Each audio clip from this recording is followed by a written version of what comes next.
Hello and welcome to Deep Sea for Civil Services.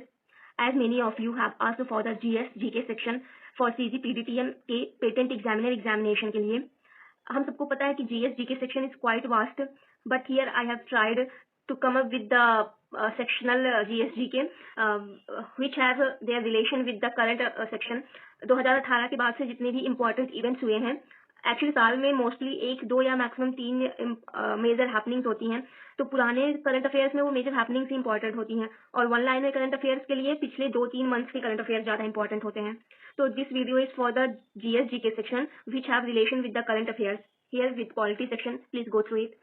और एक और चीज़ मैं बोलना चाहूँगी कि प्लीज़ आप जो कम्युनिटी पोस्ट में क्विज डाला जा रहा है वो करंट अफेयर्स बेस्ड है, आप उसको सॉल्व करिए, आपका करंट रिवीजन होता रहेगा till the exam. So let's begin. Polity में एक मेजर इवेंट लास्ट ईयर क्या हुआ था, प्रेसिडेंशियल इलेक्शन हुआ था. तो प्रेसिडेंशियल इलेक्शन से रिलेटेड क्वेश्चन बनता है कि कॉन्स्टिट्यूशनल डायमेंशंस क्या है प्रेसिडेंट के. तो प्रेसिडेंट हमारा जो होता है वो पार्ट ऑफ पार्लियामेंट होता है. इंडियन पार्लियामेंट के 3 पार्ट होते हैं, Lok Sabha, Rajya Sabha plus president. Whenever parliament पूछा जाएगा तो प्रेसिडेंट उसका पार्ट होता है. Now for the presidential election कौन सा चैप्टर या कौन सा पार्ट कॉन्स्टिट्यूशन का इंपॉर्टेंट है, तो ये प्रेसिडेंट पार्ट 5 में आते हैं. और आर्टिकल 52 में मेंशन है कि there shall be a president of India, मतलब कि ये प्रेसिडेंट के ऑफिस को मेंशन करता है आर्टिकल 52. और प्रेसिडेंट का इलेक्शन जो होता है वो आर्टिकल 54 के अकॉर्डिंग होता है विद इलेक्टोरल कॉलेज जो होता है ये कंप्राइज करता है elected members of Lok Sabha plus elected members of Rajya Sabha plus elected members of legislative assembly of states plus elected members of legislative assemblies of Delhi and Puducherry UT. तो ये इलेक्टोरल कॉलेज होता है प्रेसिडेंशियल इलेक्शन के लिए. एक इम्पॉर्टेंट क्या होता है आर्टिकल 61 प्रेसिडेंट के इम्पीचमेंट के लिए, मतलब प्रेसिडेंट को ऑफिस से हटाना हो तो इम्पीचमेंट प्रोसेस होती है, वो कहाँ पे मेंशन है आर्टिकल 61 में. अगला क्या है कि हमारी जो द्रौपदी मुर्मू जी करंट प्रेसिडेंट हैं, ये फर्स्ट फीमेल ट्राइबल प्रेसिडेंट है इंडिया की. और ये पूछा जा सकता है कि ये कौन सी ट्राइब से बिलोंग करती हैं, तो ये संथाल ट्राइब से बिलोंग करती हैं और इनका जो नेटिव प्लेस है वो ओडिशा है. इन्होंने अपनी journey as a teacher start की थी. Now the vice presidential election भी हुआ था, तो वाइस प्रेसिडेंट का ऑफिस आर्टिकल 63 में मेंशन है, इनका इलेक्शन होता है आर्टिकल 66 के अकॉर्डिंग. प्रेसिडेंट और वाइस प्रेसिडेंट दोनों का इलेक्शन कौन से मेथड पे होता है, तो system of proportional representation by means of single transferable votes, इस मेथड से प्रेसिडेंट और वाइस प्रेसिडेंट का इलेक्शन होता है. इलेक्शन के बाद एक प्रो टेम स्पीकर चुना जाता है.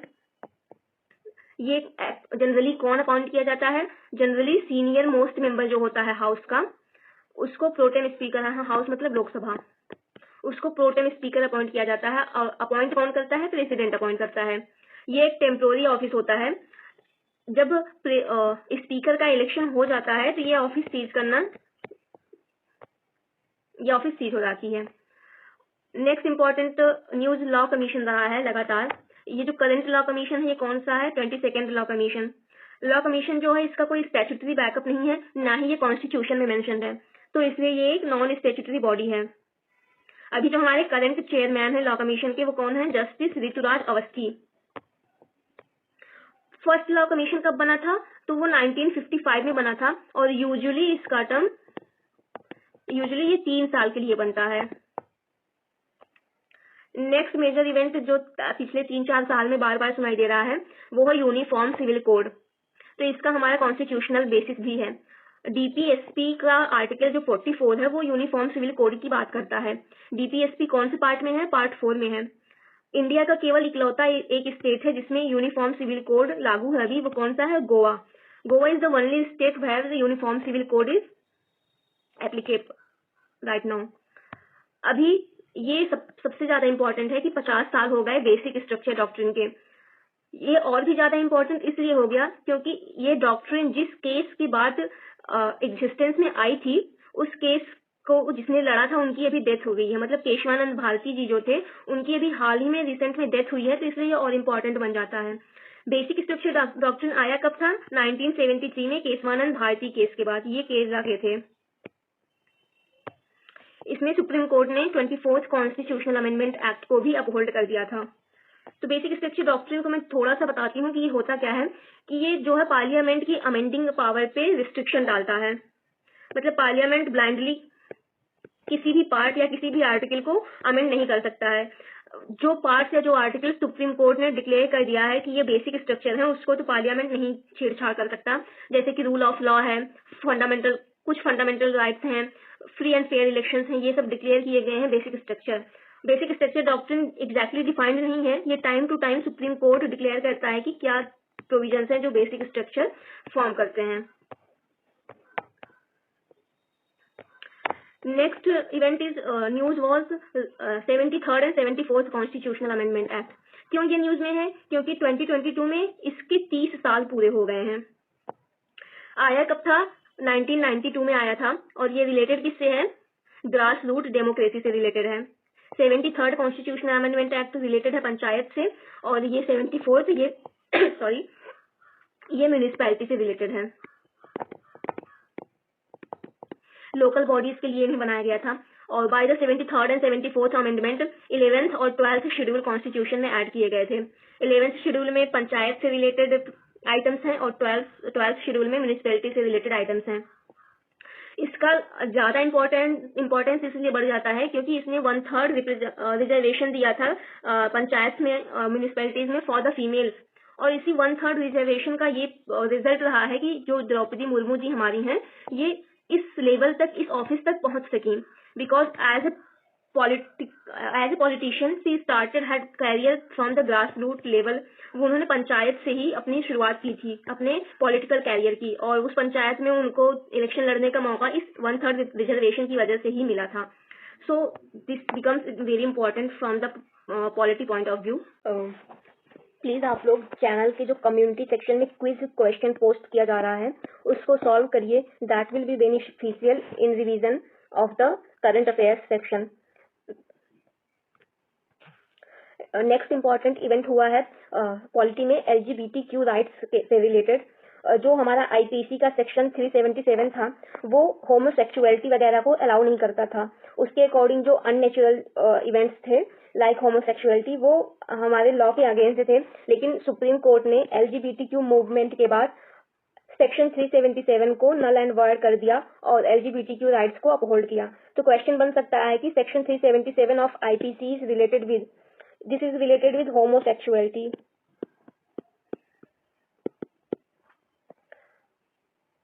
जम्मू एंड कश्मीर इशू ये तो लगातार चर्चा में रहता है।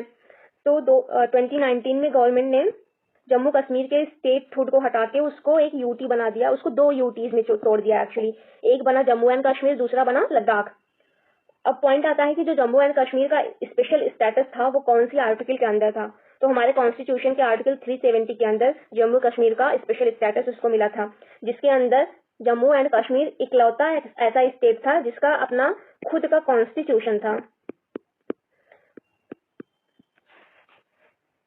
इस आर्टिकल 370 के साथ आर्टिकल 35A भी एक ऐसा स्पेशल आर्टिकल था जो जम्मू एंड कश्मीर पे ही एप्लीकेबल था, और 370 को गवर्नमेंट ने स्क्रैप कर दिया जिससे उसका स्पेशल स्टेटस चला गया। और जम्मू एंड कश्मीर को बनाया एक यूटी, तो इसको बनाया विद लेजिस्लेचर, लेकिन लद्दाख को एक यूटी बनाया तो यहाँ पे लेजिस्लेचर नहीं है, विदाउट लेजिस्लेचर। कुछ इंपॉर्टेंट कॉन्स्टिट्यूशनल अमेंडमेंट एक्ट जो पिछले कुछ सालों में हुए हैं, तो जो 100 वाला था वो बांग्लादेश के साथ लैंड सेटलमेंट के लिए हुआ था। 101 वाला 101 ये जो था GST इसके थ्रू लाया गया था, गुड्स एंड सर्विसेज टैक्स। 102 वाला से जो है जो NCDC था, national commission for backward classes, इसको कॉन्स्टिट्यूशनल स्टेटस दिया गया। पहले इसका कॉन्स्टिट्यूशनल बैकअप नहीं था, अब इसको कॉन्स्टिट्यूशनल ऑफिस बना दिया गया है। 103 से जो EWS को 10% रिजर्वेशन मिला है, 103 कॉन्स्टिट्यूशनल अमेंडमेंट से मिला है।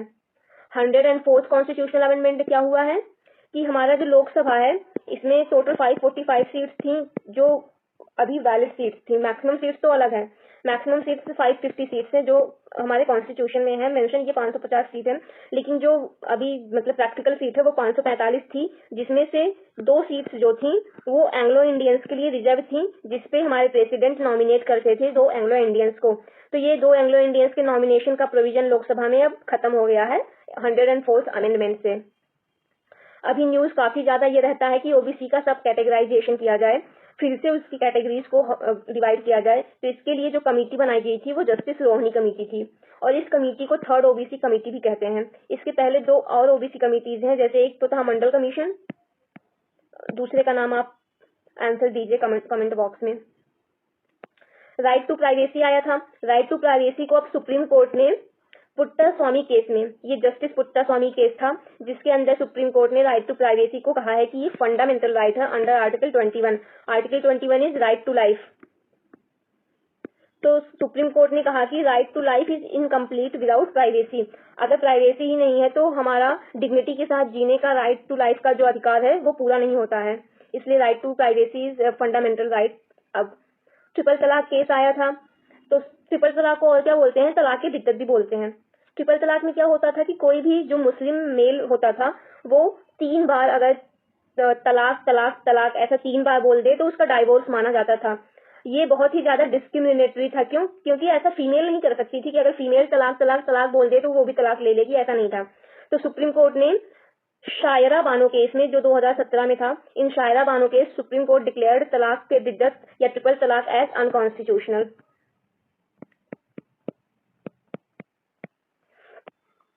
फिर एंटी डिफेक्शन लॉ लगातार न्यूज में क्यों रहता है? अभी हमने महाराष्ट्र का केस देखा था, एमपीज एमएलए इधर उधर होटल में जा रहे हैं। इसके पहले कर्नाटका का केस देखा गया था, एमएलए अपनी पार्टी बदलते हैं, इस पार्टी से उस पार्टी में जाते हैं। तो एंटी डिफेक्शन लॉ इसलिए इम्पोर्टेंट हो जाता है।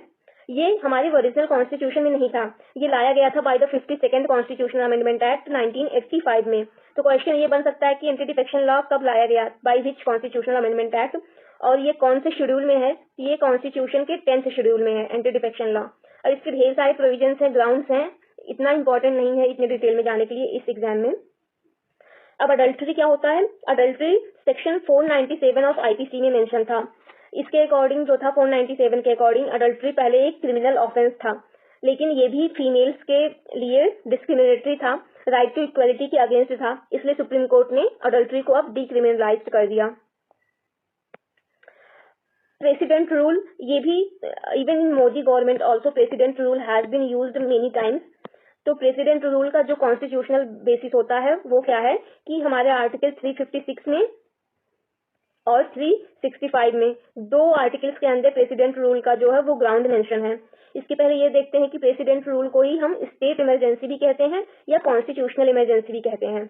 अब आर्टिकल 56 में क्या है कि central government can impose president rule when it founds that the state government is not working as per the constitutional provisions। जब स्टेट गवर्नमेंट कॉन्स्टिट्यूशनल प्रोविजंस के अकॉर्डिंग काम नहीं करता है तो सेंट्रल गवर्नमेंट की ये ड्यूटी बन जाती है कि वहां पे प्रेसिडेंट रूल लगाए। एक और ग्राउंड होता है जो आर्टिकल 365 में मेंशन है, ये ग्राउंड है कि अगर state government doesn't obey the instructions of the central government, अगर स्टेट गवर्नमेंट सेंट्रल गवर्नमेंट के जो आदेश हैं या जो काम करने को बोला है उसको ओबे नहीं करता है तो भी ग्राउंड बन जाता है स्टेट इमरजेंसी लगाने का। यहाँ पे दो और देख लेते हैं आर्टिकल।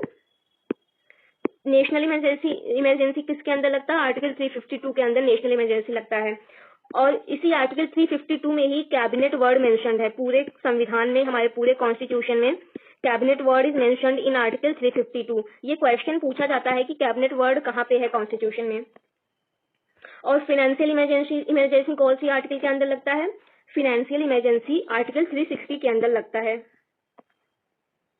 अब हम देख रहे हैं पिछले 1-2 साल से आजादी का अमृत महोत्सव बार बार न्यूज में आ रहा है, तो इससे रिलेटेड इंडिया ने 75 साल पूरे कर लिए हैं इंडिपेंडेंस के, तो कुछ इंपॉर्टेंट आइटम्स इससे रिलेटेड क्या है?